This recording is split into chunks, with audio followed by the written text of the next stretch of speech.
This is the Hosim X15, the Xeno 4-wheel drive 10 scale brushless RC basher. Fun little truck, but in the first drive I absolutely shredded the rear diff when I put it on 3S. And so, up call Amazon, you can find the part for the whole rear diff as an assembly. I'll leave a link to it down in the video description. And today we're going to tear this thing apart and put the new diff in. If you're new to the channel, welcome. My name is Troy. This is Roadside RC. You'll tend to find me bashing or crawling or drifting or racing, plus doing product review videos and how-tos. Let's start diving into this and get this truck fixed. The tools for this job are rather easy.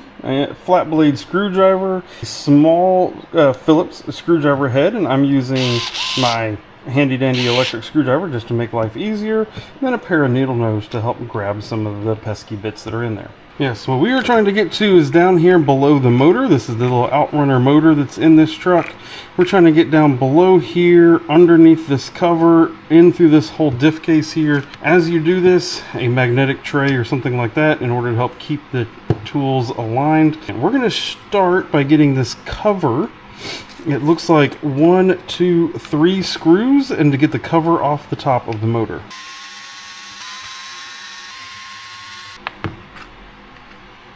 Okay, that can come off and stay separate.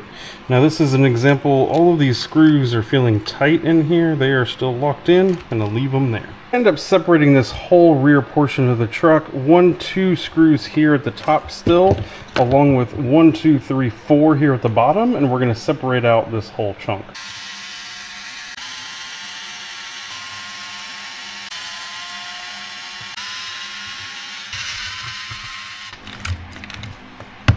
Ah, there we go. Whole front side of the car disappeared. Next up, 1, 2 screws here at the top. That's going to let us get the wing off.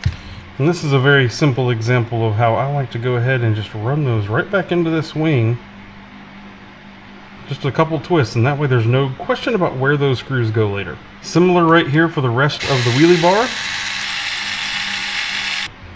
And again, you can just set these screws right back in that wheelie bar as you leave it at our house. Okay, we still need to get to these 2 screws here to help us get the case in half. And so we have to take this metal brace off. As you pull this off, you're going to want to pay attention to the orientation of this. It's kind of a smiley face shape if you see it there.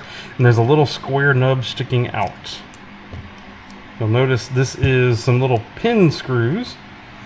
They help hold the control arms on, and they're going to now flop off to the side. Alright, I think we're almost there, I promise.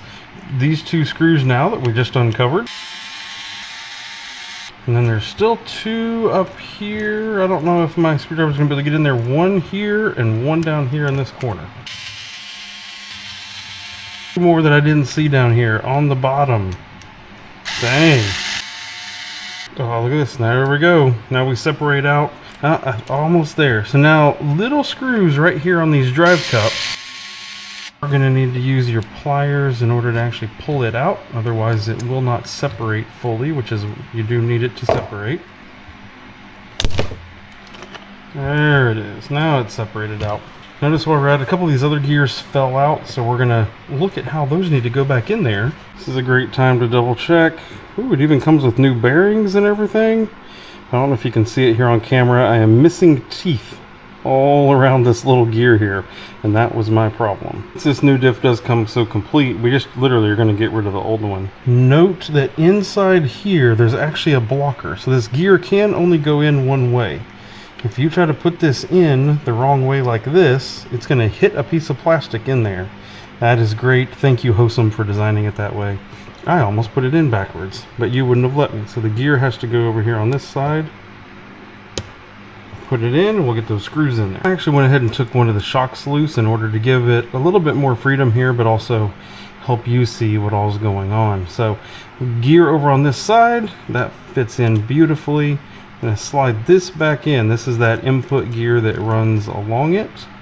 And then this gear set also slides in right up here at the top.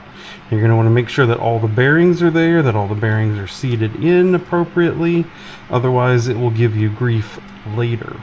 But with all that, you should be able to slide this case on and it should click in pretty snug. You shouldn't really have any gaps in around. If you do, you want to double check to make sure that you do have all the gears in the right place. I skipped forward a few steps here. Of course, this reassembly is just the opposite of taking it apart. No issues so far. Everything is bolting straight back in. Reminder on the orientation of this metal part that can get you screwed up, and that you need to get those 2 screws in before you put that in. I'm going to go ahead and get this bolted back onto the main chassis before we keep putting more parts back on it. Now this center drive shaft that we took out earlier, this is a little bit of a pain. You got to get it at least lined up somewhat. We can tweak the final alignment of hole to hole later, but you got to make sure that it is going in as you put these 2 parts on it. And then we're going to try to squeeze that back a little bit. Look at that, so close. I have the 2 screws in up here, and I have the 2 front screws in back here. And I have the 2 front screws in at the back here. These rear screws are part of that rear bumper, so I have left them out for now. I'm going to go ahead and slide the motor back in its location and get it screwed in place.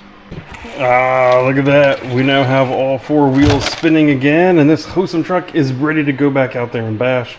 If you have any questions about what I did in this video, how I did it, that kind of thing, please leave them down in the comments below. If you are needing this diff part for your truck, I will have a link to where I got it on Amazon in the video description itself, so you can click and go get it easily there.